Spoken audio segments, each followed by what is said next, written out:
I'm working in London now as visiting lawyer. I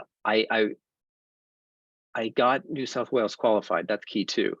So that's one of the first things you want to do is get qualified somewhere so that you are a lawyer, and that's going to open like many doors. And so my first step after the LLM was to officially be New South Wales qualified. So I was a New South Wales solicitor, and I worked in London for a few months on the back of that qualification, still at that firm. That was Wilmer Hale, by the way, in case anyone cares. And at that point, I realized that in London, I could have found like an associate job somewhere else, but they have these training contract schemes. So as a junior, it's difficult. So really, you just have to get as much experience as you can. And I was lucky that I was given good work at work, but I decided then that, and this is very important, that I thought it would be best for me to get New York qualified. And this is one of the advantages of doing the 3-year JD at Sydney, because the rules to become New York qualified are that if you have a common, like a common law degree that's equivalent to the 3-year JD in America, under certain circumstances, you can waive certain requirements and use that to write the New York bar exam. So that's what I did. And so now I was working full time, and instead of doing the LLM or whatever, now I'm studying for the New York bar exam in the evening and on the weekends. And that was a very intense process. But had I done one of these 2-year degrees that Australia also avails yourself to, that wouldn't have been an option. So again, you really need to think about like how many doors the degree is going to open up. I believe if you just want to get the law degree, go back and practice in Canada, this 3-year JD, like it doesn't matter. But if you think that maybe you would like to practice in the US or whatever it is, just keep it in mind. That's definitely the benefit of doing the 3-year JD. So I write the New York bar exam, and again, by the grace of God, I mean, I passed. I got an email from my grandfather immediately after this, said like, Mark, congratulations. I really didn't think you were going to be able to do this, but he's a lawyer.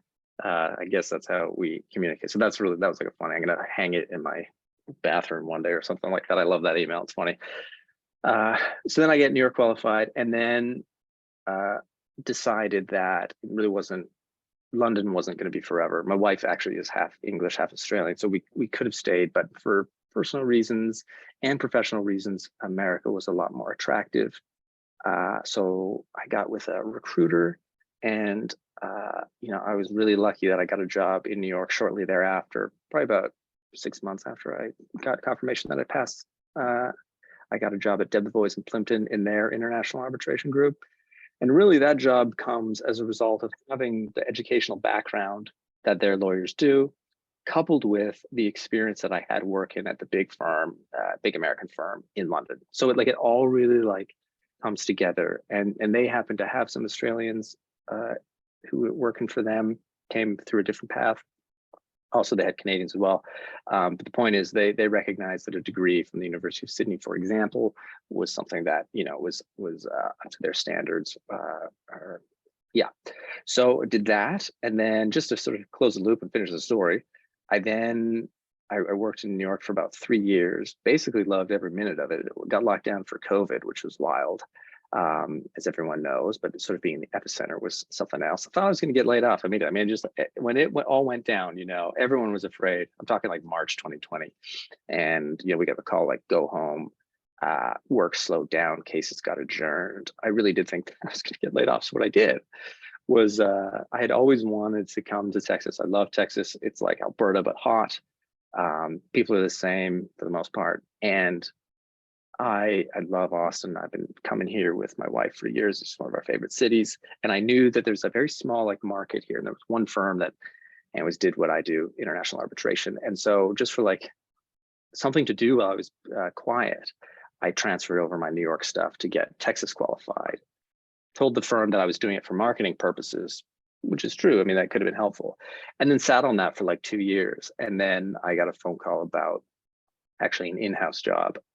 And then they said, and I entertained the idea and said, now it's not the right time, but, if there's ever an arbitration job in Austin, give me a call. Sure enough, the next day they called me and said, hey, you heard of King Spalding? And I did. And it turned out being really great. So I was able to sort of spin that whole wild ride through, I don't know, Australia, New York, England, and land in a spot that, you know, I'm proud of, but also is like professionally fulfilling and sort of makes sense given everything that I've done. So it's been a cool, wild ride.